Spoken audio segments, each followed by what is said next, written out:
Good evening, everybody. Welcome to Parenting Pearls.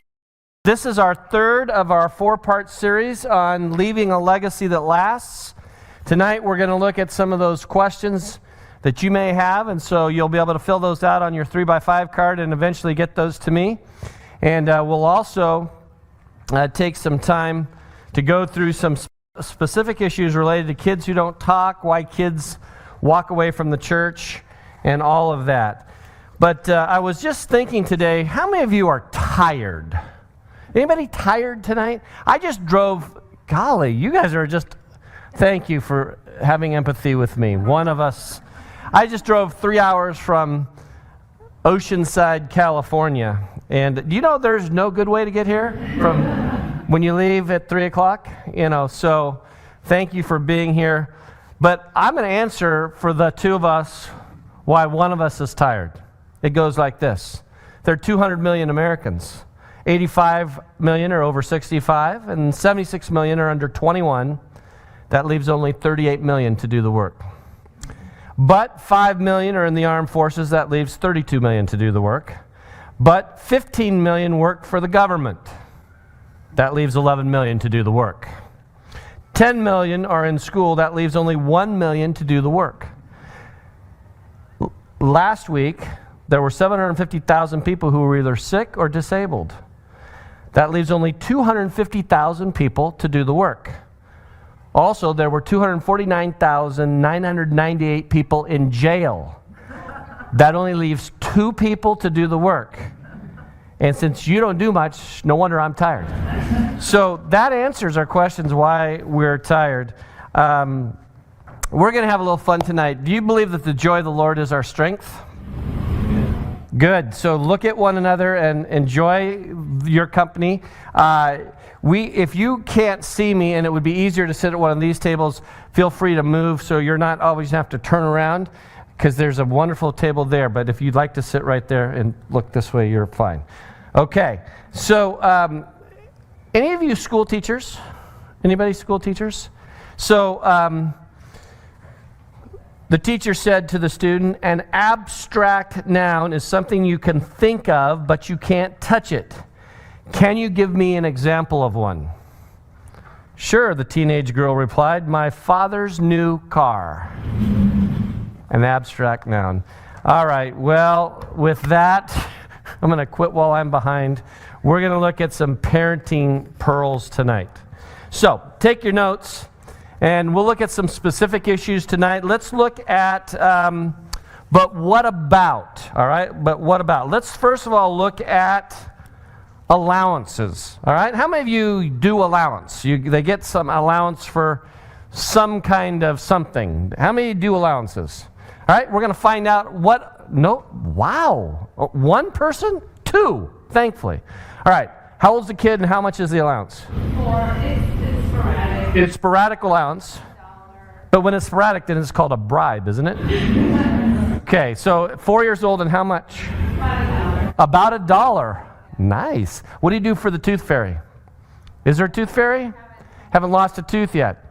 We'll come back to that. How old and how much? 15, 11, and 10. 15, 11, and 10. He doles it out. He puts it in a bank. Oh, in their bank account. And they just get a debit card and take it out. They have cash, but they have a debit card. That is awesome. Do you want a 4th child? Because I'd like to be yours. All right, so nobody else does allowances? Yes. Oh, okay, now the truth comes out. How old? 6, sporadic, and how much? Well, it kind of depends because he's sort of getting $1 but they're very sporadic, and then he earns money. So, sort of getting $1, but then he earns money. He earns extra money for things that he wants, but he has to try it, and then he has to put them. All right. So let me just give you some background on allowances. All right. Number 1, it usually begins with a child's 5 or 6, and I'm going to give you 4 rules here in just a moment. All right. But the reason you give an allowance to kids is the idea is you want to teach money management. This is a good thing. So allowance is a tool to teach them financial management. For some of you, you're going, maybe I need to have an allowance. I remember when we were first married, I'm pretty good at managing money. My wife's pretty good at managing money. But remember, I told you a couple weeks ago, our paycheck was $500 a month and rent was $260. And so we had to budget very carefully. And so I remember we were told, don't do the credit card thing, do the envelope thing. So the envelope thing was, this is much for gas, this much for groceries. When you do that and you actually put the money in there, there's virtually nothing left. And I remember that I got a whopping $5 a month. That was my allowance. Spend it anywhere you want. And it was quite an opportunity in humility, and back in the day, that's when I started doing weddings. I'm praying that I could do a wedding for someone, because maybe they'd throw me a $50 bill if I did their wedding. So from early days on, I was a mercenary when it came no, I wasn't, to do weddings, but we had to manage our money. So it's a money management tool, and I want to suggest these 4 rules, all right? Number 1, and it'll be on the screen. Children do not earn their allowances. All right? They don't earn their allowances. The bottom line is you're going to give it, that's fine, because what you want to teach them is household chores are really just a part of life. So some people are saying, no, you do this, I'll pay you this. Now, there are certain times I think I will pay my child for something, right?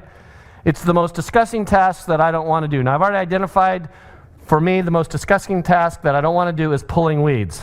I will pay for that, or I will punish for that. That's either one. It works either way. Pay or punish, it works for me. But they don't earn their allowance. And so for some of you, what you want to do is that allowance is teaching them about, how you manage that money. Now, secondly, provide the allowance at the same time every week. All right? Second principle is provide at the same time every week. So if Fridays after school, that's fine. Now, you can lose allowance. You can lose allowance for poor behavior, but you got to be careful about that, because that then gets into a real battle like we've talked about before. Rule number 3. Now, you're going to say, seriously? Yeah. Rule number 3, never insist that children save the allowance. And you say, why? Wouldn't that be? Now, I would suggest to my kids that allowance will teach you some responsibility. And we said this. We suggest that 10% of your allowance goes to the Lord. So our kids took their little 10%, which for us ranged from $3 to $5 depending on the age of their kid. Our kids, we actually didn't, be honest with you, we didn't actually do allowances for an awfully long time when they were young. We said, be responsible and we will provide. So we didn't really do this. But if you're going to do this, this is what I would suggest.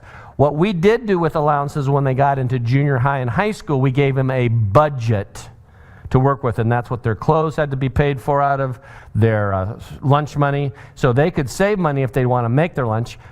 2 kids again, just suggesting, can you guess which one actually made their lunch and which one spent the money on lunch? Of course, Katie made her little lunch. It was cute, and she had little smiley faces, and, it was awesome. Little carrot sticks. John Daniel's like, take the money and run. I'm going, buying the school cafeteria. And then number 4, allow kids to spend the 70% however they want. All right?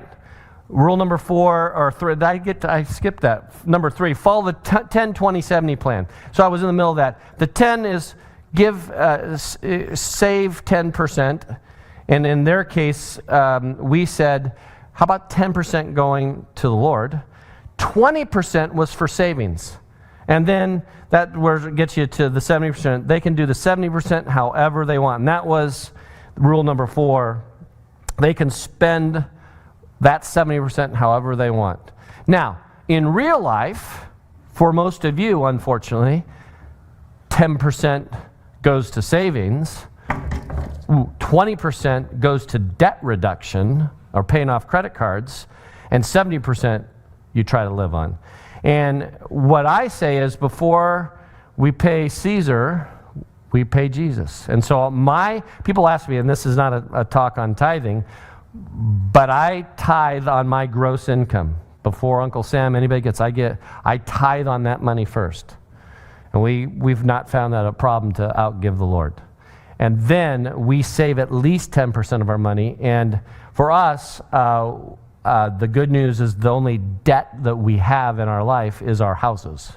We pay cash for our cars, and we pay our credit cards off every month, and we've been married 34 years, and so we're not consumed by this crushing debt that so many people are under. And we've modeled that for our kids. Both of our kids graduated from college without any college debt. We paid as we went. Now, to do that, for some of you, that means that I take this off my ear and put it back on. For some of you, that means when your kids get older, the savings plan for college was, my wife went back to work. She was a stay-at-home mom for 17 years. And Katie's senior year of high school, she went, and we kind of joked, said, Katie, loving the fact that you're going to college, but you know that your mom's 100% of her income goes like this.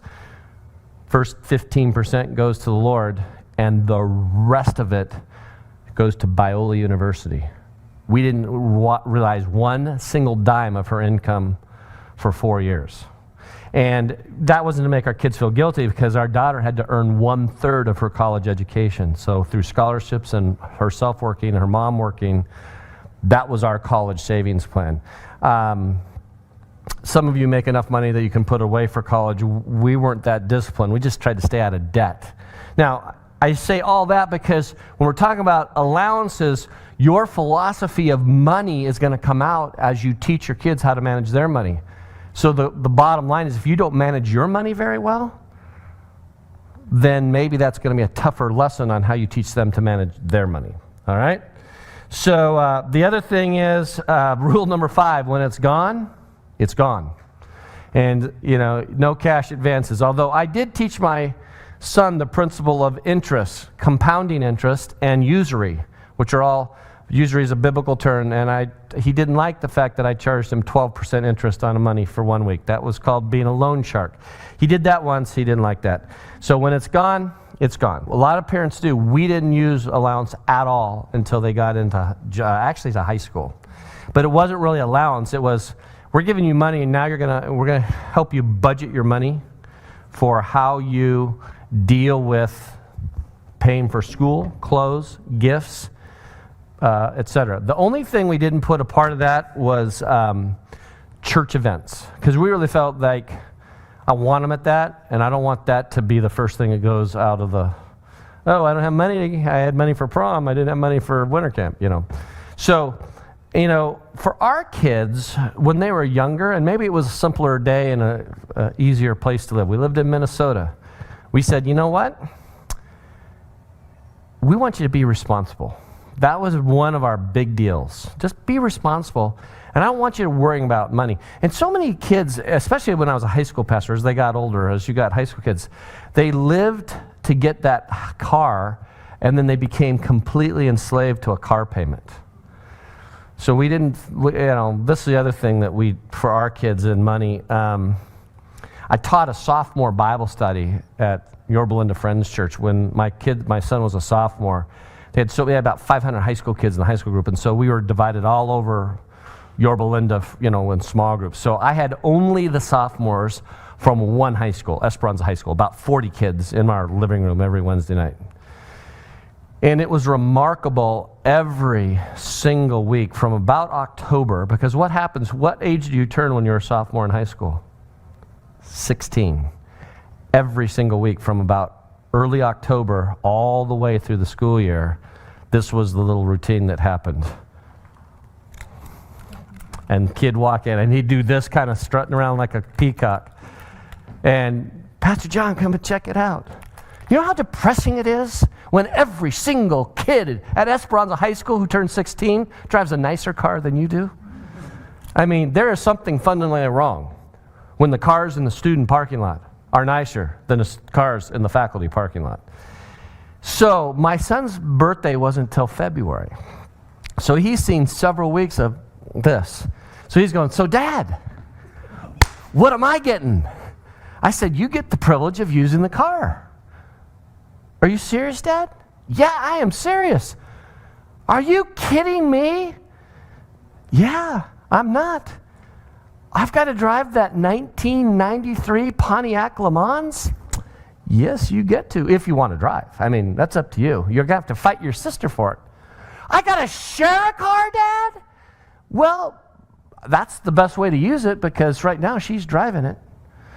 Oh, my goodness. So you thought that he had been raised by the wolves in some backward town in Alaska because that was such a horrible thing to have to endure.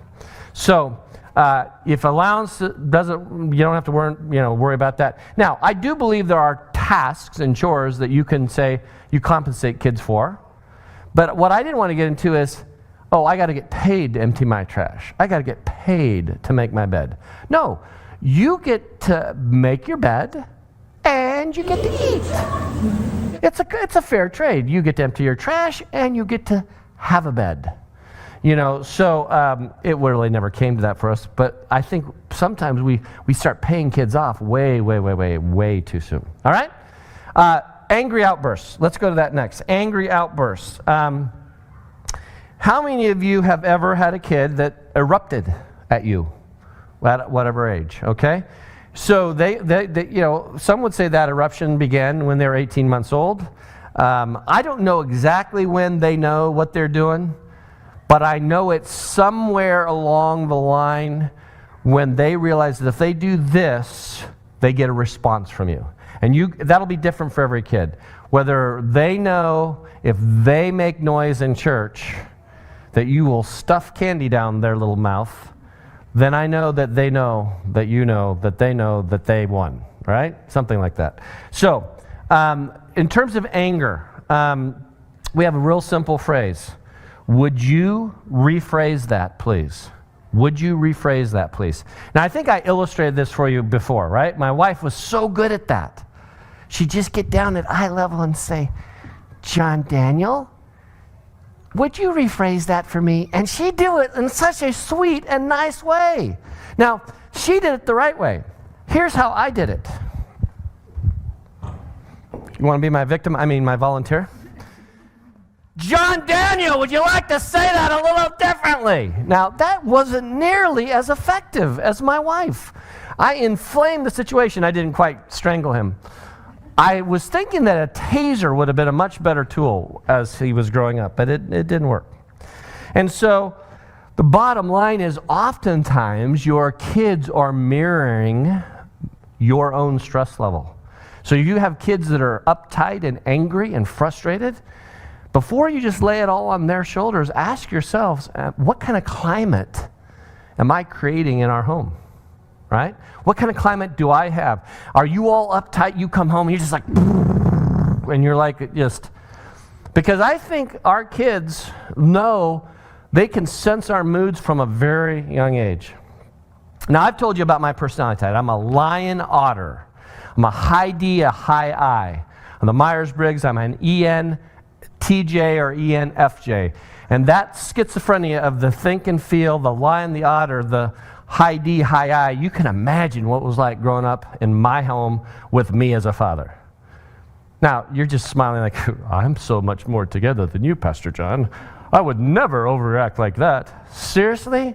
Okay, well, live with that myth. Anyway, the bottom line is, my kids, on Saturday morning, the big joke was, would the lion wake up or the otter? Now, the lion is the guy who does what? All right, kids, today we're going to clean the house. I have a task list here. Katie, report to duty. You get to do the garage. John Daniel, oh, you're hopeless. No. You get to work with your mother today, John Daniel. You get to work on the living room. Dad, what are you doing? I am delegating and managing. That doesn't play so well. Or they would hope that on Saturday morning that the otter woke up. Because the otter was like, hey, we're staying in our jammies all day. We got donuts from Krispy Kreme. We're going to just watch TV. Your mom's going to win on Super Mario Brothers and get like the spaceship at the highest level. And then maybe we're going to order pizza. And maybe we won't cook all day. And your mom can just do whatever she wants. And we're just going to play. Now, they would hope that the otter woke up every Saturday morning. So my kids would mirror my behavior. And so if I was uptight and frustrated, they were uptight and frustrated. So as we talk about anger, first of all, we need to understand that in your notes there, that anger is a secondary emotion. And I want to just remind you again that it's a secondary emotion. What's causing that anger? All right? What's causing that anger? Let me suggest there are 4 things. First of all, anger is caused by fear. Fear. Every mother has experienced anger with a child that's related to fear. When is it, ladies? When do you exhibit anger as it relates to fear? I'll give you a scenario. Your toddler is about to walk into the, maybe toddler's too young. 4-year-old's about to step off the curb into oncoming traffic. What do? Do you calmly say, "I'm sorry, my son, but you have about 4 nanoseconds before your life will end. If you do not step back very quickly, you will be dead"? Do you do it that way? Of course not. You go, "Watch out!" You grab them and you save their life, and you go, "What were you thinking?" He's thinking nothing. He's thinking I was going to go for a little stroll. And so we get angry. How about dads? Have you ever been late and did not call your lovely bride that you were going to be late? And you don't call, and it's an hour, and it's 2 hours, and you stroll home. You're waiting for that big hug and kiss. Does she hug and kiss you? No. She goes, "Where are you? I thought you were dead. I was ready to call the hospital. You were probably in a ditch. I was worried sick about you." I love you too, honey, right? And we have a funny way of showing our emotions when we're actually very relieved. Third one. You're driving. It's the 5 to the 134 to the 101, getting off at Cheeseboro or Canaan. But somewhere along there, some hot rod wants to cut you off. Do you say, "Oh, thank you, Jesus, for a wonderful opportunity to praise you today for patience, because right now I want to kill you," right? Do we do that? That's called road rage. Do you see? Anger is a part of, you're saying, "Wow, John, you really were on the freeway for 3 hours." See, all of us experience anger in a different way. Some of you are very expressive. There are 2 Greek words for anger. One is thumos, where we get like a volcano. The other is orge, where we get this simmering kind of anger. You know, those of you who are in that camp, this is your little phrase. "I don't get mad. I just get even," right? It's like a little revenge, right? And so we have fear as the first secondary cause of anger. Second is deep hurt. The second is deep hurt. Some of you have experienced that, where you've been deeply wounded by and I'll say this just bluntly, it's on the tape. You've been hurt by a jacked up family. I mean, some of your stories would curdle our ears if we had to hear what you put up with growing up. My wife grew up in that kind of situation. We talk about it publicly now, but it was a very, very messed up family. Dad left her mom when she was 3 years old. That relationship has forever caused her a whole bunch of issues. I can't get into some of the more personal ones, but it continues to this day. And the relationship is always tenuous for us with him. Deep hurt. Thirdly, you're angry because of frustration. Oh, by the way, just a little sidebar in counseling here, because I do a ton of marriage counseling. If you stuff that deep hurt down inside of you, acting like it'll just go away, and I should be a better person, and I don't have a right to be angry, and all the baloney that some people tell you, that isn't going to work. You do ultimately have to forgive, but stuffing your deep hurt because you don't want to come across angry, it will come out sideways. You ever heard the word passive aggressive? Check that one out. It's like taking the dead parakeet, putting it under the rug and going, "Yeah, I don't see that anymore." And every time you step on the dead parakeet, "Ooh, what is that?" and then it starts stinking. And then you know you got a problem. That's what happens when you stuff deep hurt and never really deal what's going on inside. Frustration is the third one. Unmet expectations. Third cause of anger, or third root cause, is frustration. These unmet expectations. And you have that all the time. You mask it, but you have to deal with low-level frustration all the time. Anytime you're caught in traffic, every time you pick the wrong line at the grocery store, that always goes faster on that line. Every time you stand in the express line where it's only supposed to be 15 items, and that guy always has 16 or 17, what? You think that you're above the law and you want to say something that, and there's all kinds of frustrations. How about the frustrations that your kids feel? You know, sometimes they're angry because they're just frustrated. They study and study and study, and they still only get a C on the test. Or maybe this happens. They study, study, and study. They get a B on the test, but these kids get A's because they're cheating. But they don't want to narc them out, and so they sit there in frustration. And these kids are cheating to get A's. And they're studying, they're getting B's. How's that right? And that kind of leads to the fourth one. That's called injustice. Sometimes you're angry because it's just not right. It's just not right. Now, of the four causes of anger, fear, deep hurt, and frustration, those are things that we see, but don't generally have a godly connection. There's one of those four, the last one, injustice, that if you're angry because of injustice, you got a little bit of a biblical foot to stand on. Jesus was angry, right? He was angry a bunch of different times, but the ones that we remember the most were what? 2 times in particular. Who did he get angry at? Do you remember? They were selling stuff in the temple. They were taking advantage of people, the money changers in the temple, right? And it was an injustice because they were not being honest, right? And he also got frustrated and angry with a certain group of people besides the money changers. You remember who he got angry with?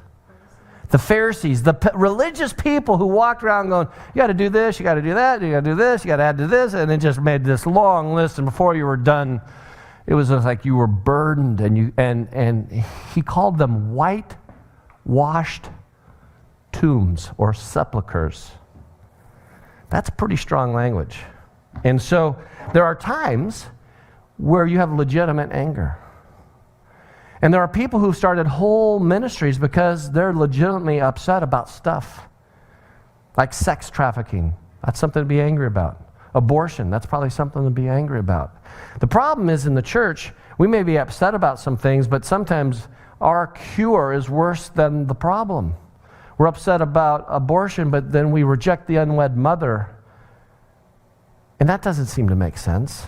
And so we're very strong about pontificating about what we're against, but are we as much about what we're for? I've just gone from teaching a seminar to meddling. That's for Sundays. Let's get back to the text here. All right, so anger. There are 4 causes. And I guess the bottom line is for you and your kids, you got to cool off and walk away. Bottom line is you got to cool off and walk away. Because at some point, you're going to say something you regret, and I know they won't learn how to deal with that if they don't watch you learn how to manage your own emotions. You say, man, I'm just a hothead. Well, are there any hope for my kids? Yeah. That's something I had to work on as a kid growing up, because my mom, dad, very calm. And I had a ton of conflict with my mom growing up. And I probably have said this, but if I haven't, I'll remind you again. It's very interesting anytime in our early marriage when my wife acted like my mom, how much I had that same clash with her. It took us a few years to figure that out. And it was great because one day Cheryl finally said, and we had so much stress in our first 3 years of marriage. It was unbelievable. And she finally said to me one day, she said, you know, honey, I'm not your mom. I know that. Then why do you react to the most innocent things I say as if I am your mom? I go, what do you mean? Anytime I make a suggestion, you think that I'm being controlling. As if this was back when you were 9 and your mom was making you, eat your vegetables. We had a good laugh about that because I realized she's absolutely right. And so sometimes, parents, you don't realize it, but the issues you had growing up, it all comes out again as you're parenting. And you have different parenting styles. And if you didn't deal with it back then, it's amazing how it resurfaces in parenting your own kids. You say, Pastor John, you're one messed up dude, aren't you? Wow. Should you even be a pastor? Hey, what better job to have to tell people, I was lost, now I'm found. That there's grace, that you don't have to be perfect. I think for some of you in this room and many, many groups I speak to, you're so hard on yourselves. We'll talk about that in a moment, but I'm pretty sure that when your kids are doing well, you take way too much credit. And when they're doing poorly, you take way too much blame. Just think about that for a second. All right, let's go from allowances to anger to bedtime. Woo, bedtime. Let's talk, how many of you have any bedtime problems? Any bedtime problems? All right, let's find out what they are and let's see if we can address them. What's one of the bedtime problems you have? They keep asking for a little bit more time. They want more time, more time. They're working you. Working the angles, the system. How old?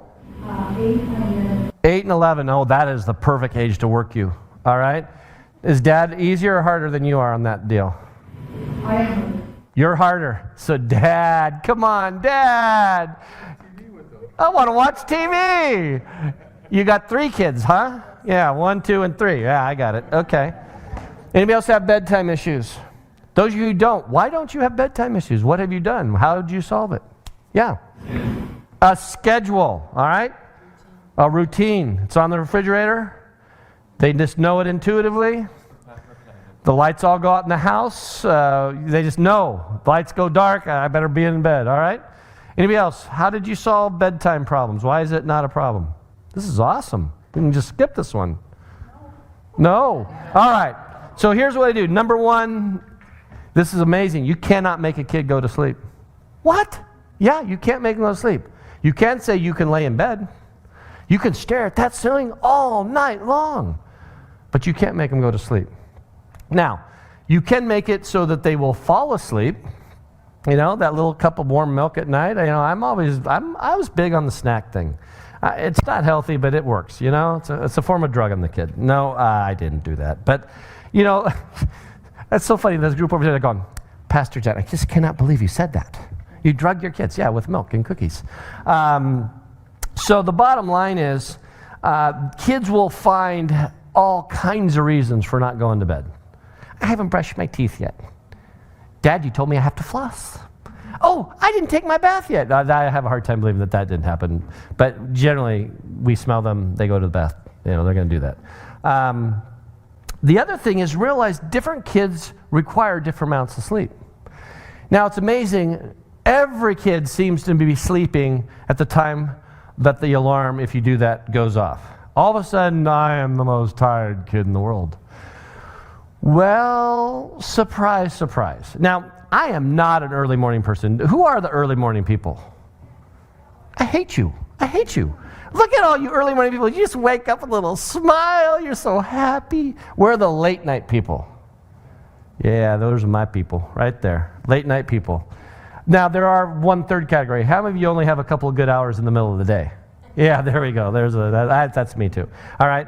So different kids require different amounts of sleep. So sometimes you got to realize in their ages they need more sleep. When they go through their growth spurt, they got to sleep a lot. I couldn't believe how much milk my son could drink in those teenage years. And he had a crazy schedule, but he needed sleep. Now the problem is your kids when they're young don't know they're tired and they will work themselves up in this frothing frenzy and you got to put them down. And you especially see that with the little ones under 3, right? As they're older enough, I know one of the high benchmarks of my kid's life was when there was no more mandatory nap time. I'm pretty sure from the time my son was 4, he thought nap time was the lamest thing on the face of the planet. My daughter saw nap time, and we did the same thing. You just got to lay down. We can't make you go to sleep. My daughter worked the angle. By the time she was 4 or 5, she was already reading, by the way. She wanted to know if I could I read myself to sleep during my nap? Well, she wouldn't, because she'd just keep reading. She's the kid who would like have the flashlight underneath the pillow, and she would try to read. John Daniel, that just never worked. And so I think for some of you, you just got to help them understand that sometimes they need a nap, even they don't say they need a nap. And actually, if the truth be known, for most moms, you need the nap more than they need the nap, and so we do it together. All right? The sad thing for many parents is they put their children to bed so they will get them out of their hair in the evening. And I think that's kind of sad. You know, I think you got to maximize that time. Now, I realize that everybody has different bedtime, so let's find out kind of what everybody's doing these days, all right? So, 5-year-old, right? What's the bedtime? 11 p.m. or a.m.? p.m. Wow, I wish I could grow up in your house, because I'm pretty sure 5-year-olds don't stay up that late at your house, right? 7 o'clock. 7 o'clock. What do you have? 5. 5-year-old, 7:30. So I got 7:30, 7, I don't know, my kids are older, but at that time, they were 7, 7:38, 11. All right? How old are your kids? 6. How old? What time? 7:45. They're on the schedule. 7:48. All right? How about over here as they got older? Yes. Well, 10 and 11, they go to bed about 8. 10 and 11 go to bed at 8. And the 15, 9:30. All right, so send all 3 of your kids to their house, because they get to stay up till 11. Yeah. So everybody has a little different deal. How about you? 8 o'clock. 8:30. And how old? Okay. So you're all in that range, and so the bottom line is, you can see it's very. Oh, I didn't ask you what time? And we start at 8:30. You start working towards it. We start moving towards the bedroom at 8:30. That's right. It's a process. Okay, I like that attitude. Here's why my kids wanted to go to bed. Now you're going to say this. You're serious? I'm telling you. Remember, I have that firstborn who looks at her watch. She goes, "Dad, isn't it time for me to go to bed?" She's, 6 years old. It's 8 o'clock. It's time for me to go to bed. And I still, to this day, think she was sick and twisted as a child. I just can't fathom that she would say she needs to go to bed. That's just weird, right? You must take after somebody other than my gene pool, My son, of course, wasn't that way, and we've talked about that. But here's what they did look forward to. They looked forward to dad time. Because dad time, after all the playing was all said and done, I would spend time with each kid, all right? Now, the problem was Katie would fall asleep sooner than John, even though she was older. So I always had to start with my oldest, and I would tuck her in, and we'd lay in bed, and we'd talk, and we'd do whatever. But she was all business. It's like, "Dad, shouldn't you be getting to John Daniel now?" It's like, "Get out of here. I want to go to bed." And I'm going, "Rejection. What's up with that, my daughter?" And she's just always been by the book, So by the time I get to John Daniel, he's ready to go. He could play with his G.I. Joes till I came to bed. And with him, I started a thing called Action Story of the Week. Action Story of the Week was a story that I would start telling him, and I would just make it up. And I'm pretty impromptu, and I would just make up some big, long Chronicles of Narnia meets The Hobbit meets The Lone Ranger meets whatever. And I just make up these unbelievable stories. And I had the ability to just talk and make a story and then leave them hanging on a cliffhanger. And I'd leave them, and tomorrow night we'll find out what happens. And he'd go, "No, Dad, I can't sleep." And I realized I can't make it too big of a cliffhanger, because then he's thinking, how would he solve that problem, right? The worst problem is, I wouldn't remember what I had told the night before, and he could then recite the entire story. "Remember, and he did this, that, and the horse went here, and the Yes, John, that's exactly what happened. And now," so if you're going to do that, you better make a few notes like, where did you leave off and what's the point of the story? And most of our stories were like 3-part series. I could never really string it out over a whole week. I could get through like Monday through Wednesday night, and then by Thursday I'd be bored with the story and I'd have to come up with a new one. When they got older, it wasn't so much about the stories, it was about praying. So we prayed it little, And then we did stories in the middle, and then we always had this prayer time that was always, but it was more profound as they got older.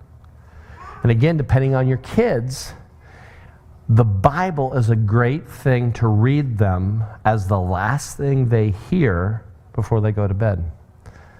Did I tell you that my wife played that on me the other night? I can't remember who I've told this to. I said this in a sermon, like let the Bible be the last thing you read before you go to bed. So this was maybe, 2 weeks ago? My wife and we were watching TV. She clicks the TV off. She looks at me, she goes, I'm going to apply what the pastor said. I'm going to read the Bible before I go to bed. How about you? And I went, kiss up to the pastor there. Oh, that's dirty pool. I said, I really said that? She says, yes, you did. I said, I know. I just seen if you were listening. All right. So let's get from bed. Any other questions about bedtime? So the bottom line is, hopefully bedtime isn't about just needing your space. All right. Let's get to chores. How about chores? How many people do chores? Now, we talked about allowances. So let's talk about appropriate chores and at what age kids can do stuff. All right. Let's talk to the veteran parents over here. So when your kids were little, like all these over here, they have little ones. What kind of chores do you had them do? Dishes. They could load the dishwasher, unload the dishwasher, actually wash dishes. Okay? What? Make your bed. It's always a good one. All right? When do they start making their bed? What age? 5.5. Yeah, 5.5. Yeah, I think by the time they're going to school, they should be able to make a bed. Now, it may not be to your Marine standards. You're not be able to flip a dime off of it, but, they should be able to make the bed, Any other chores? Bed? Dishes? Yeah. Feed the dog. Excellent. We know how that works out from last week. Feeding the dog, sneaking out of houses. Yes. All right. Feeding the dog. What else? Set the table. All right. Chop vegetables. Clear the table. How many of you have used, you're teaching your kids how to cook? All right. So a lot of you have done that. That's good.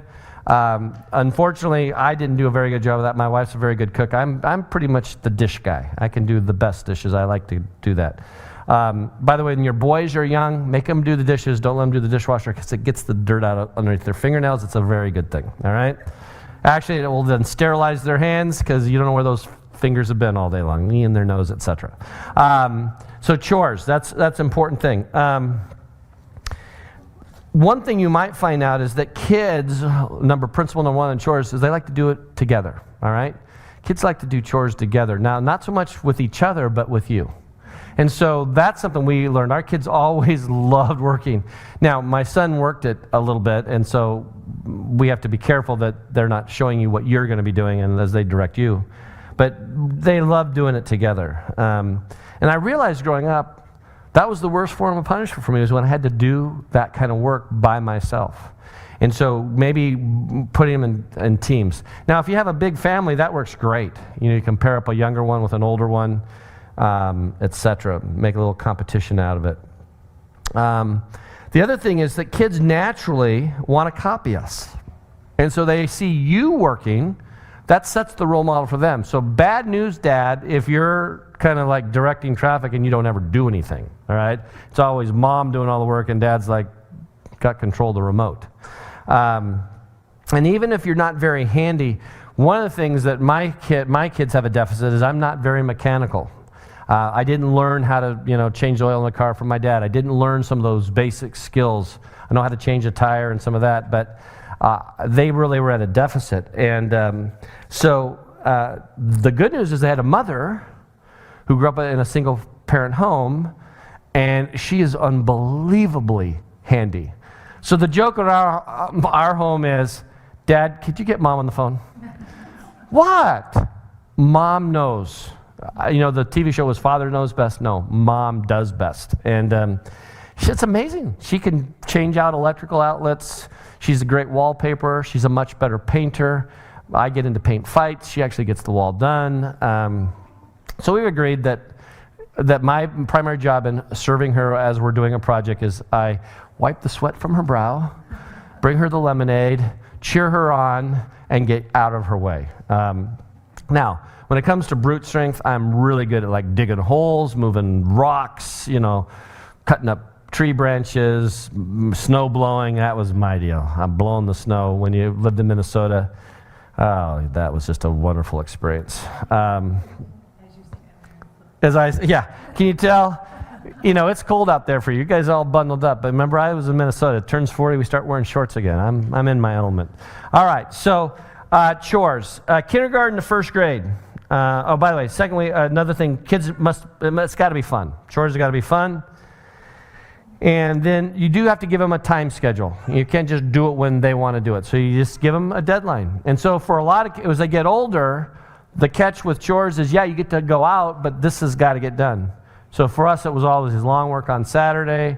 But once you get into sports and there's all these soccer games, then you have a real problem. How are you going to get the lawn mowed and play 3 soccer games and go to the team party?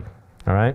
So here's some rules of thumb, and it's not going to be on the screen. Number 1, kindergarten to first grade, they can clean up messes they make. They can clean their rooms. They can make their beds. They can do dishes. They can do all the things you've talked about. By the time they're in 3rd through 6th grade, what should they be doing? They should be clearly being able to vacuum, sweep out the garage, take out the trash, wipe out the refrigerator, clean dirty windows, help keep the car clean inside and out, okay? When they're in high school, good luck creating any time in their life, because it's not about like your time. It's like, oh yeah, I can squeeze you in, Dad. I got appointment time available next week. Would you like time with me from 4 to 4:15? And so we found with our kids, when they got into high school, their number 1 job was to be an excellent student. Their number 2 job, as they were playing sports, was to play sports and to honor the Lord through the playing of that sport. Number 3, we didn't let them work outside the home while they were in high school during the school year. They could have summer jobs, but not during the school year. And so, ironically, the chore thing for our family was lessened once they got into high school, because we felt like, you know what, you're going to school, you got to study, you got to do homework. Now, they could work that, and we didn't have what you have, all this Facebook stuff and on the computer and messing around. They were studying, and there was no phone time, and there was no cell phone, so we knew they were studying, or, they would pay that consequence. All right? So you got to work out the chore problem. Any questions about chores? Okay? How about clutter and clean rooms? How many is that an issue? Clutter or clean rooms? All right, we have a few. So now realize that some of you are just more neat than others, right? As I've gotten older, I am a neat freak. I hate clutter. I hate clutter. In fact, I hate being around people who are cluttery. So this would drive me crazy, this next picture. This is not the pool that I'd want to swim in, all right? That is just way too many people for me. It just drives me nuts, all right? To me, that's just the epitome of people clutter right there. So let's talk a little about clutter and clean rooms. So if we let stuff pile up, our kids will mirror that. Now, I think it's pretty much given that most boys, clutter is just a part of their experience. And hopefully they grow out of it. I did. But remember, I was a weird little kid. So I grew out of it really early. In fact, by the time I was 16, I had asked for a file cabinet for Christmas.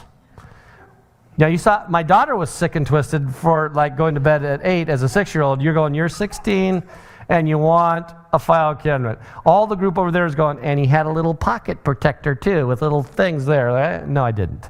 But you say, why would you want a file cabinet? Because I was an organized kid.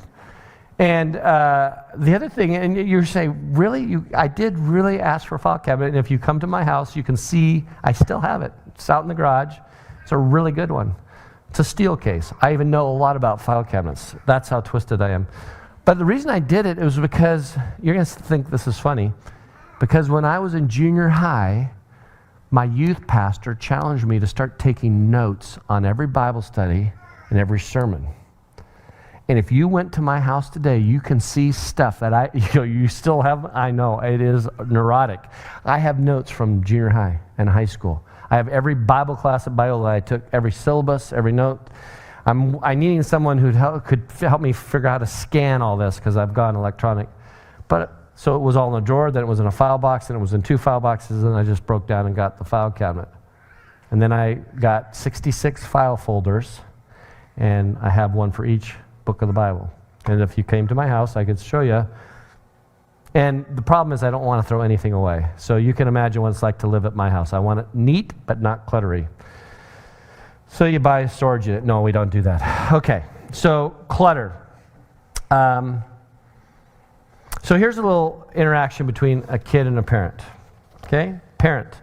Hey, Peter, there's a lot of stuff laying around the house. Do you want to pick it up, or would you rather I picked it up? Peter says, you pick it up.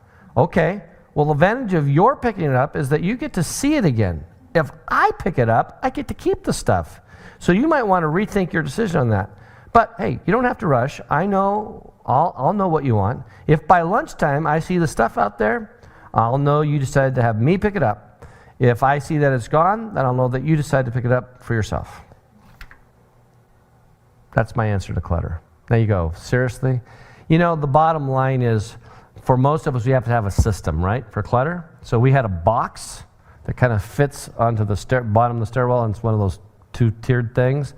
Stuff that has to go in the box goes up. And to this day, my wife has piles for me that I'm always taking up. It's mostly laundry, right? And so I thought the best house I've ever seen is the house that had the laundry, the washer and dryer on the second floor, right out down the hallway from the master bedroom. Why don't they do that in all houses? I've only seen it in one house. So clutter. Do you pick up after your kids? Yes or no?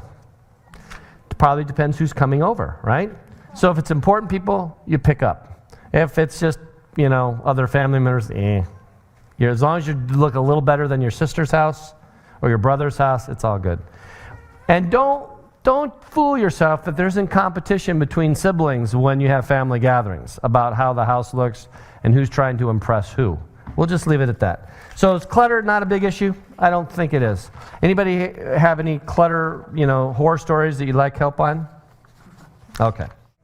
Let's go ahead and summarize the clutter and clean rooms things. Number 1, kids get clues about clutter from us. Number 2, I think until kindergarten, it's really about a community project. You work together as a family, doing work around the house and cleaning stuff up.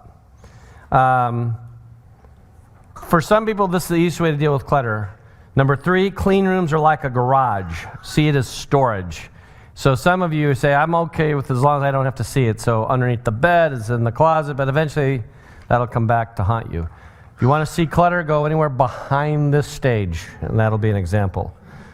And then lastly, in terms of clutter, how are you handling dirty dishes? We had a deal like, if you make a dirty dish, you clean the dirty dish. So depending on how old your kids are, everybody should be able to rinse off a dish, and if you have a dishwasher, put it in the dishwasher. For some of us men, that means give it to dad, and we do it together as family, cleaning the table, etc.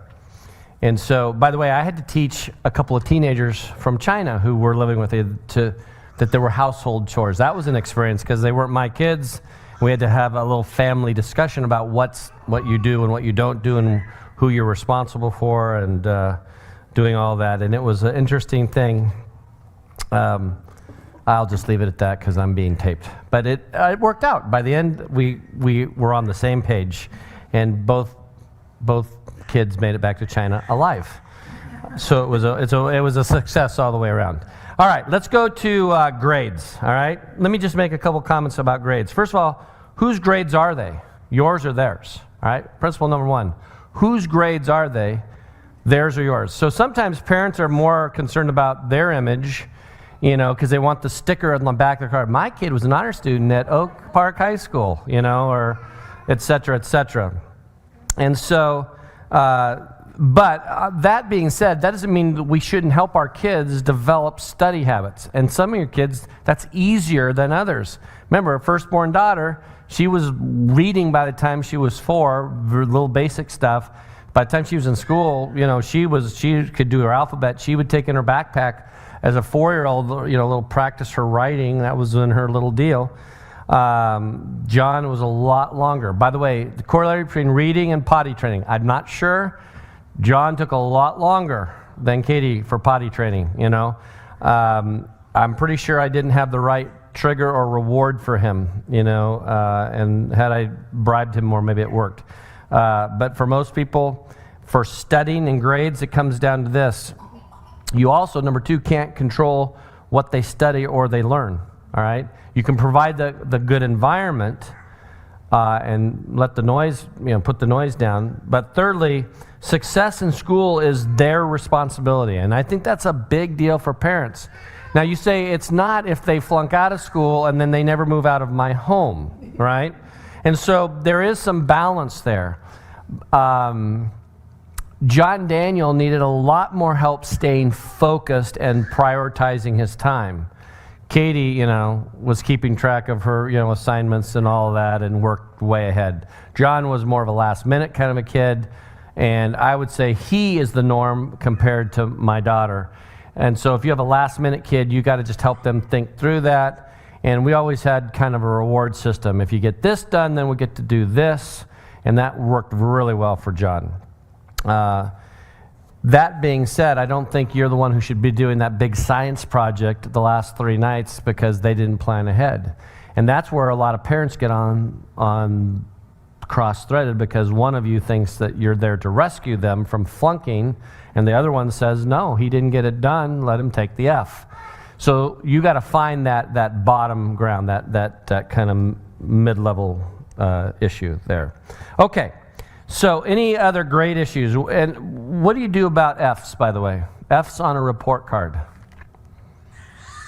So hopefully you don't have that yet. And the bottom line is it shouldn't get to that if hopefully you've got a system with a teacher that if they're getting less than a C, that you've got some kind of a notice system, right? You should be getting some, you know, performance review coming home from the teacher.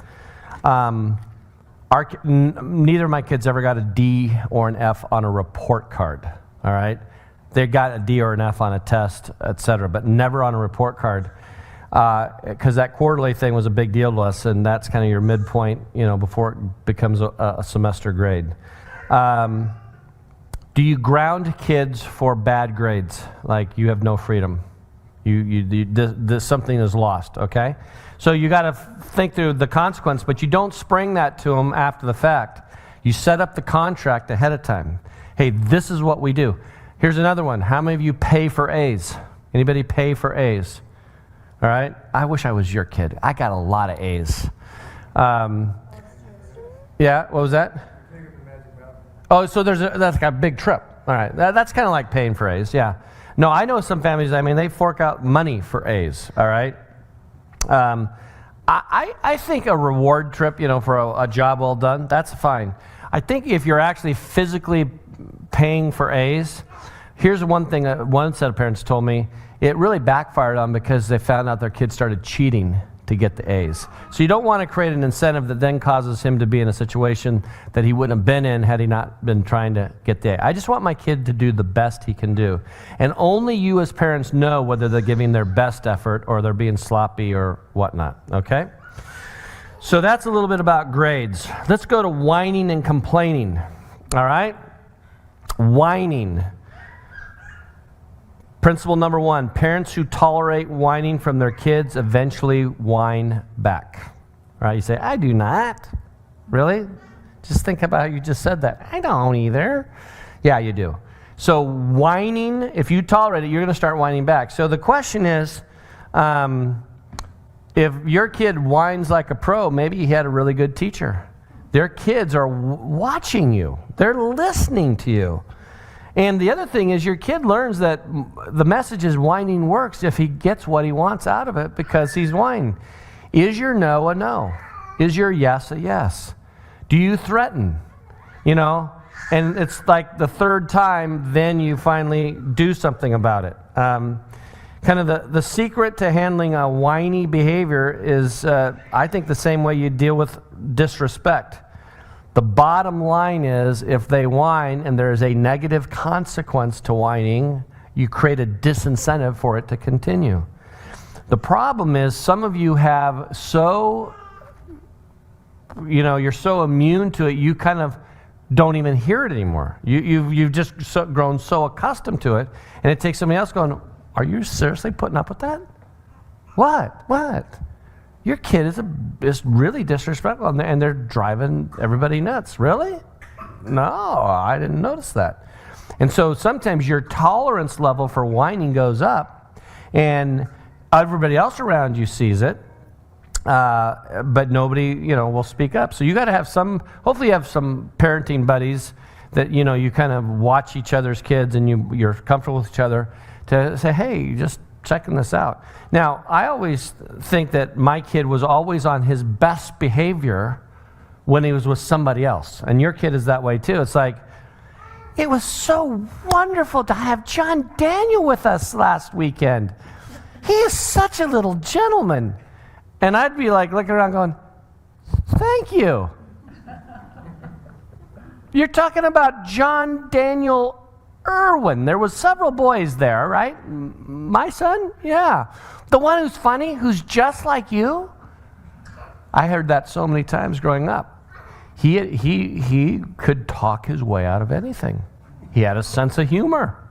He could work a crowd. He was very engaging with adults. And he'll be at church one of these Sundays, you'll see. You go, the apple doesn't fall far from the trees. So, the bottom line with whining kids, just realize that the tone of voice is really the issue. That's the problem with whining. It's the tone of voice, all right? It's not the politely asking for, a reprieve. It's the nonverbals and it's the tone of voice, right? Now, we know communication, that 55% of all communication is nonverbal, all right? 38% is tone of voice. Only 7% is the actual words they use. So you got a whopping 93% is wrapped up in the nonverbal and the tone of voice, and that's what you're trying to get. Now, here's the deal. Your kids can whine as they get older. Ask the older parents here, or not the older parents, parents with older children. Got that right, ladies, sorry. How do they whine as a teenager? It's not so much their tone of voice, it's this. Have you ever seen this one? And you got to have hair, which I don't. It's the head flip. It's like, whatever. They might as well have just gone like this. Loser. You loser. Right? And so as they get older, it's not so much the tone of voice, it's the attitude. It's like, really? It's that like, they want to make you feel stupid look, right? And by the way, if they have older siblings, and you have that older one who got away with that, they pick that up much younger, right? Or they watch other kids and how they interact. That's why, just sidebar on play dates, you've got to know who the parents are. You got to check that out. You can't just send your kids over to somebody's house because they asked. I remember the first time Katie was supposed to be a sleepover, and it was going to be for a birthday party with a bunch of first grade girls, all right? I didn't know the family well, but we thought, oh, they're a church family. I kid you not, we get a phone call from Katie saying, I want to come home. Now, again, this is my firstborn, so take it with a grain of salt. I said, why? She said, Dad, they're watching a movie we shouldn't be watching. I go, what? What's the name of the movie? Sleeping with the Enemy. It's an old school film. Look it up. No group of first graders should be watching Sleeping with the Enemy. And so we came and got her. Now, as the kids got older, your kids, you got to know whether you can trust your kids. And going to a party is going to be one of the first issues you face once they get into middle school. Can I go to this party? And I remember the first time John got invited to one of the cool kids' parties. We lived in Minneapolis, and there was this housing environment called Jack Nicklaus built the golf course. I can't think of it, but it was this gated community, and it was like really expensive homes, all right? And so all that came home was this flyer, right? And the phone numbers on there wasn't the parents' phone numbers. It was the girls' cell phone numbers. So I called the number and I got a voicemail. We can't come to the phone right now. And a lot of times they let the kids do the answering machine thing. So I didn't think it was a big deal that it was the teenage girl saying, hey, we can't come to the phone right now, leave us a message, right? But I didn't get a call back. I called a second time, didn't get a call back. I said, John, before I go over, you're going to this party, I got to talk to that parent. Well, he's like, Dad, you're not going to not let me go just because you can't get a hold of the parent. All of a sudden it became my problem. By the way, they're experts at making it your problem. I said, well, no, but if you want to go, I got to talk to that parent. And he gave me this seriously? That is so 50s. That's so leave it to Beaver. That's oh, Dad, really? I said, really? So we can play it however you want. It's a birthday party, and it's the cool kids. So you got to kind of know what what they want and all that. We're just giving them money, Dad. You don't have to talk to parents. I go, we're talking to parents. Well, the word got out that the parents were going to be gone. And I'm the one who discovered it. Now we have a problem. Because now he doesn't want to be known as the kid who's narked out the kids about the party, but he can't go. And he was so mad and he was so embarrassed at the same time. I never did talk to the parent, and he didn't go to the party. Contrast, the next time it came up a couple months later, where it was one of our friends was having a family. It was from church, and we knew the family. Now, it wasn't nearly as cool as the school party, where the parents wouldn't be there. But of course, that parent talked to me. I talked to them. It was great. But I didn't let that set either, because the parents there, well, tell me a little bit, what do you do at the parties? And you got parents back in Minnesota, there's basements, right? We just put them in the basement, we don't go down. No, I don't think so. Do you ever go down just to bring more chips and dip? Nope. Do you want some help chaperoning this party? Really? Yeah. I was a youth pastor at the time, so I was a hit, right? So that was no big deal because I was the youth pastor. But there were parents who would completely abandon a bunch of kids for 4 hours in the basement with 2 bedrooms. I'll just let your imagination run where that could end up, all right? You say, now all of you with 5 years are going, seriously? In 10 years, am I facing that? No, you face it when they're 11 and they're 10. John Daniel walked in his very first time at a church kids party in the basement on a couple making out in the downstairs bathroom when he was just going to use the bathroom. And he was 12. And he was horrified and interested in the same breath. So you can kind of get the deal there, because it was an 8th grade girl making out with one of his 7th grade friends, not boyfriend. So he was horrified and interested. And so I'm just telling you, this isn't my talk about teaching your kids about love, sex, and dating, but I can tell you that, quite frankly, that the more you trust your instincts, the righter you will be. Think about it. If you've got a catch in your spirit, you're not an over-controlling parent. If there's just this hint something doesn't seem right here, something isn't right here. All right? Now, I realize we got teenage parents and an 11-year-old over here. I think the rest of you, I've just scared you to death. So we'll just move on, because you got at least 5 more years before you worry about that stuff. All right? The only other thing about whining and complaining is sometimes there's a real problem underneath all this drama, especially with girls. Sometimes girls are very, very moody, and we mistake moodiness and whining. And I think, especially for our young ladies, sometimes those moody girls, there's just other issues. So, the puberty is starting a lot sooner for our girls, and we've seen the studies over the last 300 years. The onset of the menstrual period is getting younger and younger and younger. All right, and so if you have got a hormonal 10-year-old girl, you might want to just doing the mom talk and just talk a little more about what else is going on with your body and all of that good stuff. All the stuff that dads get kind of red in the face, and all of a sudden, we're talking like this? Yes, talk to your mother about that. And so that's a little bit more about whining and complaining. All right? Now, I've worked with students and families for a long time. And I thought you might want to know, what do you think after 30 years of counseling kids, or talking to kids mostly, counseling parents, they're the ones needing the therapy, and talking with kids, what the 3 biggest complaints that kids have about parents? And then, what do you think the 3 biggest complaints I had from parents about kids? At your tables, we're going to pause the tape here just for a second. We're going to have a little team competition, all right?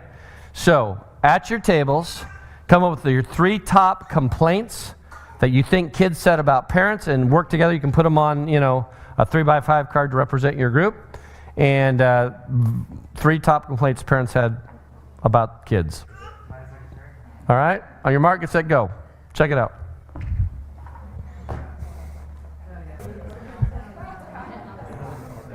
All right, you're going to stand right here. Table number 1, table number 2, and table number 3, all right? So we got 1, 2, 3. Now, all right, we're going to put you all in the middle here. We'll pass it down from 1, 2, and 3. Table 2. You've already lost. They already said they're winning. You're good to go. Come on up. All right, here we go. Here's what we're going to do. Stand up here. So we're going to start. We're not going to give you any answers up here yet. So we're going to start with the kids' perspective. So here's how the game is played. You're going to read your first and best answer. Hopefully that negates their answer, and they can't say it if you've said it. So pick the 3, pick the 1, and then we get to give 1, and you give to 1. Now, if he picks 1 and 2, and they're on your card, then you can only pick your third answer. We'll see how many different answers. Wait, all right? Just a minute. So the kid's perspective, here we go. Roll it. All right, from the kid's perspective, there are 3 biggest complaints about parents. What do you think kids are saying? Number 1. So they don't understand listen to me. They don't understand the words listen to me. No, they don't understand / listen to me like the parents have. All right. So from the kid's perspective, they don't listen to me. They don't understand me. All right, pass it along, talking to the mic. All right? Too controlling. The parents are too controlling. Very good. And what did you guys have? We had, they don't understand. We had listen and understand as 2 different. All right, so we'll let you do understand. All right, let's go back to the now, do you have any other answers on your card that you haven't already heard? Yes. All right, go ahead. Give us another one. They don't have enough time. They don't have enough time for me. Very good. All right? So you're out. All right? You're out. Do you have any more? Yeah, we do. All right. You two can sit down. Go ahead and have a seat. Thank you for playing. We have too strict. Oh, no, yeah, you have to stay up here. All right. Oh, they're too strict. That's like controlling. Then we got nag too. They nagged too much. So actually they went with bonus material, didn't they? That's why they won. They had more things. All right, very good. Now just pause for a second. Well, I'll show you both lists in a second. Now let's go to the parent side. All right, you get to start this time. Parent side, number 1 complaint parents have about kids. They don't listen. All right? So we get it both ways is what you're saying. Okay? Here we go. Lazy or not productive. And right here. So we can get Productive. lazy or not productive. Okay? Disrespectful. They're disrespectful. All right? Let's start over again. Anything else? They don't obey. They don't obey. Okay. He's out? Out. All right. Have a seat. We'll see what the survey says. All right, you can take that. All right. Now, there is nothing scientific about this survey, but I do want you to say I've worked this over with a bunch of different groups over the years, and let's just see if it rings true. Number 1, from the kids' perspective. Now, they didn't use this word, but it's a summary of what you said. Number 1 complaint is you're overprotective. You're overprotective. You're smothering me. Let me grow up. Let me grow up. Number 2, you're going to be shocked by this. Inconsistency. Oh, that's great. You tell me to, but Dad, what about you? And that inconsistency came out. And number 3, you got it. Not listening. Not listening. You're not listening to me. Now, again, we've clarified that you can Say, I'm hearing you, I'm just disagreeing with you. I'm hearing you, I just disagree with you. All right, 3 biggest complaints from a parent's perspective. Number 1, dishonesty. Dishonesty. Not telling the truth. All right? Number 2, disrespect. Disrespect was their second biggest complaint. And number 3, and you got to this one, irresponsibility. Not being responsible, not taking care of business. Now, you can add to that as there's nothing scientific, but if you're going through your own list in your own mind saying, hey, am I wrestling with dishonesty, disrespect, or irresponsibility with my kids? That's an area you should focus on. If you ask your kids, and this is a dangerous thing because some of us have very fragile egos, but as your kids get older, hey, how am I doing? That's a remarkable question to ask a kid as they get older, and if you can handle the answer. How am I really doing? I'll never forget once Katie went off to college. She's a freshman at Biola University, and she's a psychology major. She comes home from Christmas after 1 semester of psychology 1A. Do I need to say anything more? So there's a little altercation at home with John Daniel and some issue. Just name your issue, and that could have been the issue. And there begins to be a very heated discussion. Because as a parent, I was never yelling. We were just talking loudly. It's a defense mechanism. So we're talking loudly, and we're not getting anywhere. And Katie's watching this volley go back and forth, and finally she says, "Can I say something?" We both looked at her and said, "No!" And then we kept going. And so she waited. By this time, Cheryl's in there, and she's doing the dishes, or kind of just fiddling in the kitchen. She's watching all this, just shaking her head like this is going nowhere. And Katie said one more time when we both took a breath. She said, "Could I make an observation?" I'm thinking, this is so professorial and little psychologist. And so John and I both looked at her like, yeah, whatever, we're not going to listen, but go ahead. She said, and she started with me, she said, "Dad, do you realize how often you talk over John Daniel when he's trying to make a point?" What do you think my response was? I do not. All right? I got a little defensive. He says, "It's just an observation, Dad." She didn't argue. She said, "Just an observation." So then after she said that, I knew she was right. She was absolutely right. So John Daniel's like lipping his chest. Yeah, baby. She goes, and it was so funny. She goes like, "Oh, John Daniel, I'm not done." And she did the little finger wag. "I'm not done, John." And she goes, "John Daniel, why do you argue when it's clear that you're wrong? Why do you do that?" And then she said, "Do you enjoy upsetting Dad?" "Well, if he wouldn't be..." She said, "Just an observation," and she walked out of the room. That's all she said. We both fumed about it later. But later that night, I said, "Katie, you're absolutely right." And then she said something that really kind of cut me in a good way, but it was really profound. She said, "Dad, the difference is I never stood up for myself, and I let you do it.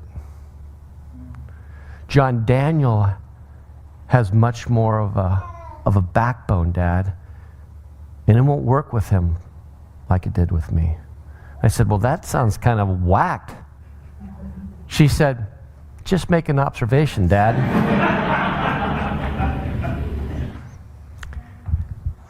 She's a smart little lady, and she's a psychology major who never did psychology, but if she only had one client, her daddy was forever grateful. Because sometimes we learn way too late in life that had we listened to our kids beyond the verbiage up here, sometimes they got it right. But we were so busy being right, we missed the truth. Well, let's wrap up by saying this. what do kids want most from a parent when it's all said and done? I told you Sunday about the 15-year-old girl from the high school who was suicidal and all the stuff that happened in her family. Those are extreme situations, but the thing that I dealt with kids for most of my ministry career was the average garden variety parental family issues. But when it's all said and done, this is what I think kids want from parents. Number one, they want us to listen without interrupting them. And that works at a whole bunch of different levels. Just learn to listen without interrupting. That is so hard for some of you. Some of you are just wired that way. The words are just on the tip of your tongue and you just constantly can't not say it. Number two, kids want you to do the right thing, not just talk about the right things. They want you to do the right thing, not just talk about the right things. Number three, they want us to earn their respect, not demand it. You say, they should just respect me. Yeah, they should. But I can tell you right now, when you've earned it, it doesn't ever feel like you had to ever demand it. It's kind of like, the passage in about husbands, love your wives, wives, submit to your husbands. I've been married 34 years. I can't remember one time I played the submit trump card in our marriage. Because if I'm loving my kids or loving my wife as Christ loved the church, what did Christ do for the church? What did he do? He died. Now, that means for me in marriage, I have to die to my agenda. That means I have to die to self. That means I have to say, how can I serve you today? And the same thing with my kids. If I'm demanding their respect, I'm the dictator, like we talked about in week 1, you will obey me. Yeah, you can play power games, but in the end, you're never going to win. Because there's plenty of example kids who did this with their heads, and inside they're going, I'm so out of here. I'm so out of here. Number 4, this is one that I've perfected with my kids. Admit when you are wrong. Admit when you're wrong and don't make excuses. I messed up a lot of different things with my kids. I wasn't a very... My wife says that I'm too critical, but I'm just telling you the facts are she was a better parent than I was. I played better with the kids, by the way, but she was a better parent, right? And the problem was I would get emotionally hooked. And I had to learn that there were times where I had to just go to my kids and say, Dad was wrong. Dad was wrong. I was not a very good example of being a Christ follower. And when they're younger, you get down at eye level. Here's the amazing thing about 5, 6, 7, 8, 9-year-olds. They are unbelievably resilient. They would always forgive. They would always forgive. That's all right, Daddy. And Katie was so sweet. That's all right, Daddy. You're getting better. John Daniel was more mercenary. That's all right, Dad, but it's going to cost you. He didn't say it in so many words, but he worked the system.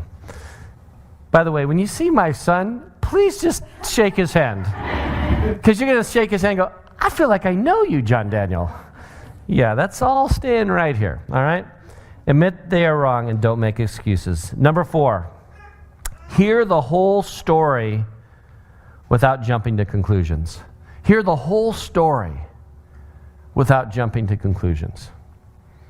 And for some of you with your engineer minds, you've already played 3 chess moves down the chessboard, and you've jumped to your conclusion before they even got the whole story out. Oh, update from last week, John Daniel sneaking out, 10 years old, 25 now, 15 years later. We were at church together Sunday night at Yorba and Friends. We were at a big event together. And afterwards, we were hanging out, and I said, John Daniel, I'm going to talk to some parents again this week. Do you still maintain that you snuck out to defend your sister's honor? He said, Dad, that is the honest truth.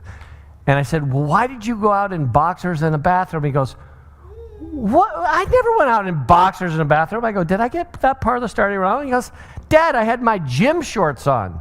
No bathrobe, no, I had a t-shirt and gym shorts. So I stand corrected. He was not in a bathrobe. I said, were you at least barefoot? He goes, yeah, okay. And I said, why? Because I didn't want you to hear me. I was sneaking out. I said, okay, we got that part agreed. So it's his story and he's sticking with it. Don't jump to conclusions. Lastly, think of thoughtful boundaries, but not control, all right? Think of the idea that they want boundaries, but they don't want to be controlled. It, kind of comes full circle here. Boundaries are appropriate. The problem is every river has a left bank and a right bank. And the problem is for the permissive left side of the bank, we crash and burn.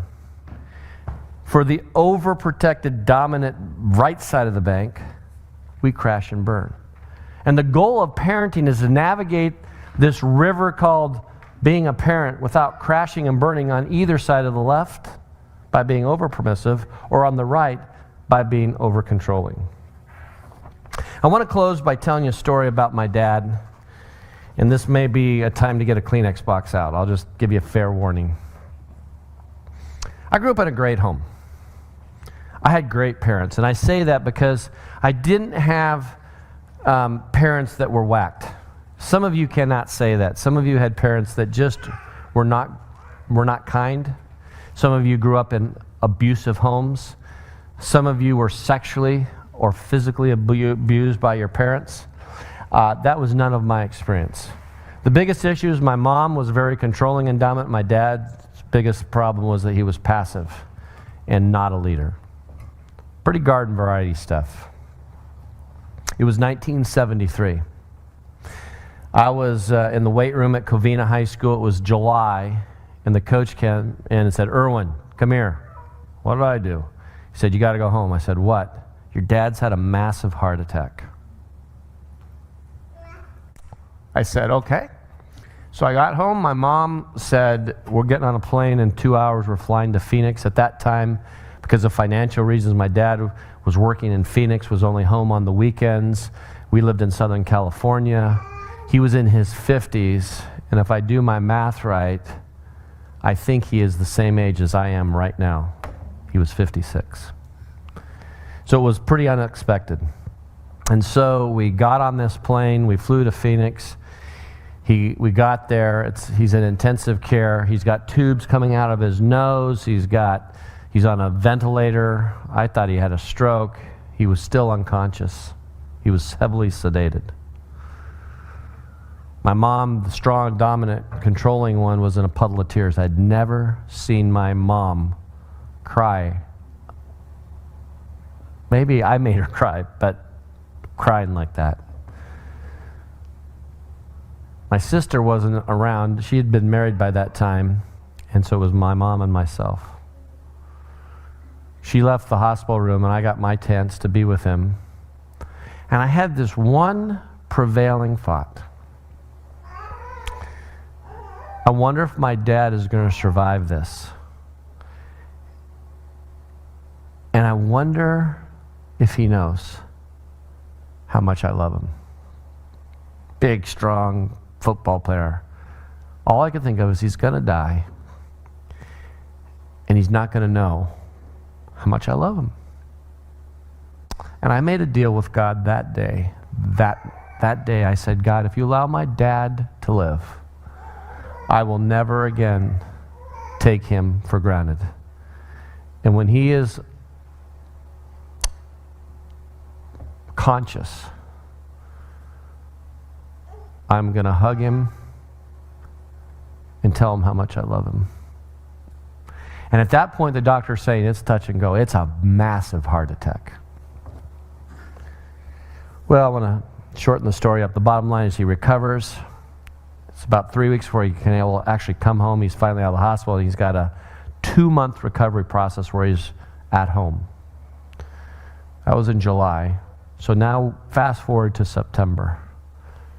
We're done with 2-a-days. I come home from a football practice, and it dawns on me, I've never made good on my promise. came in, my dad was sitting on the couch, and I said, Dad, I got to tell you something. When you were in that hospital room 2.5 months ago, I thought you were going to die. And I realized how much I've taken you for granted all of my life. I just want to tell you I love you. And I want you to know that I'm going to do a better job of letting you know that. And then the remark will happen, because my dad never, ever cried. But they tell you later that after you have a heart attack or a big stroke, that men become much more emotional. If you saw that Harrison Ford movie, you know exactly what I'm talking about.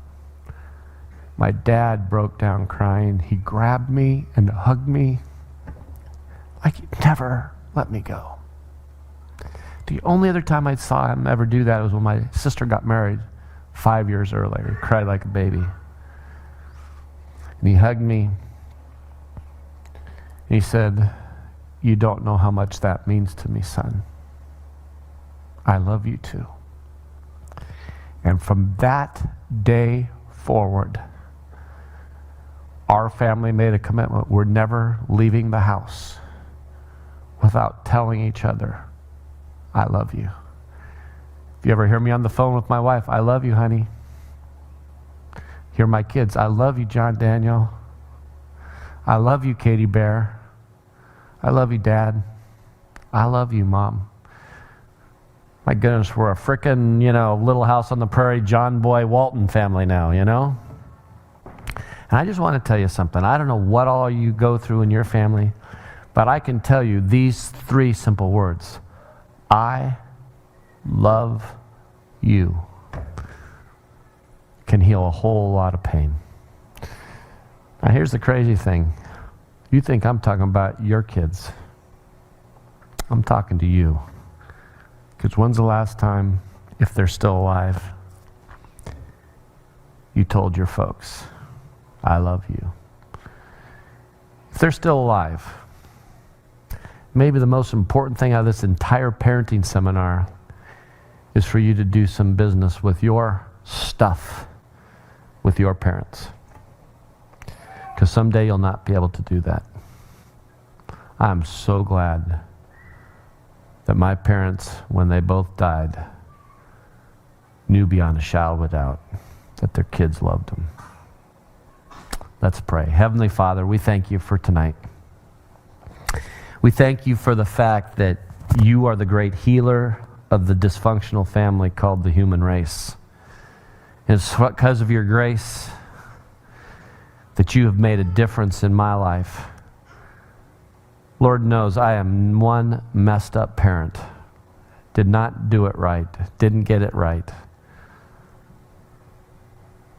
But I'm so glad that you gave me resilient kids. You showed mercy back to their daddy. And I thank you for that example of showing mercy and grace to me as your children.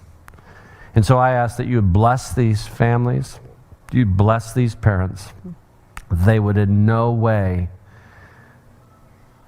be heaped with guilt and blame and regret.